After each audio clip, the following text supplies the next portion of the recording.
Hello, welcome to Bob's Dungeon. My name is Bob, I'll be your host. And in this video, we're going to look at a few more alternative miniatures for your tabletop role-playing game. Now, like I've stated before in every one of these, I don't use miniatures in my games. I'm more of a mind's eye theater type of guy.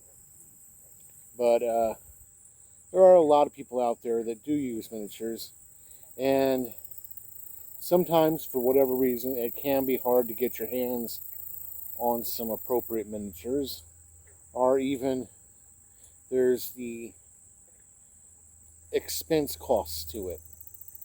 So sometimes I look at miniatures, alternative miniatures that would be cheap to use in your game, and sometimes not so much.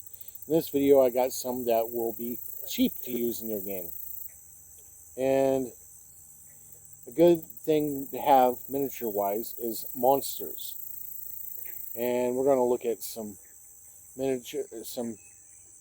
figures that you can use as monsters for your miniatures. And particularly dragons. So let's go ahead and look at those miniatures. So the miniatures we're going to look at in this video are some dragon figurines I found at Walmart. These were usually $1 something, but were on sale recently for $1 a piece.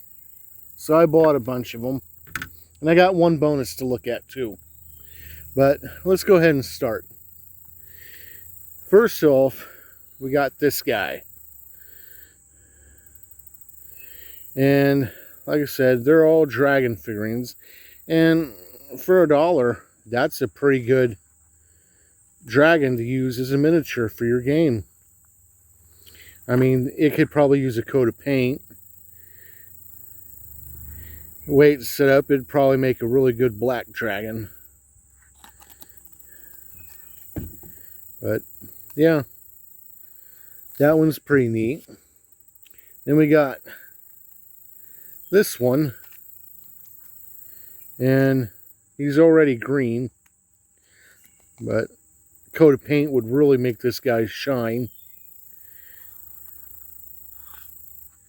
And you could use this one as a green dragon.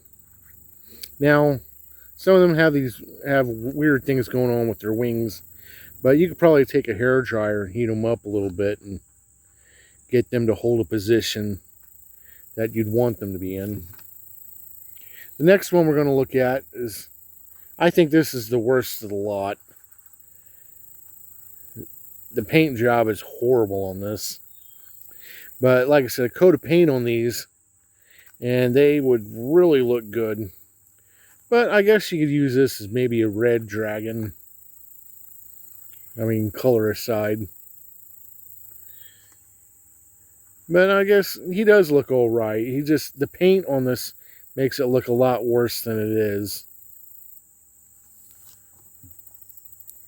This next one is pretty nifty. Instead of having 4 legs and wings, his 4 legs are his wings. So you might be able to get away with using this guy as a wyvern as much as you could a dragon. But he's pretty neat.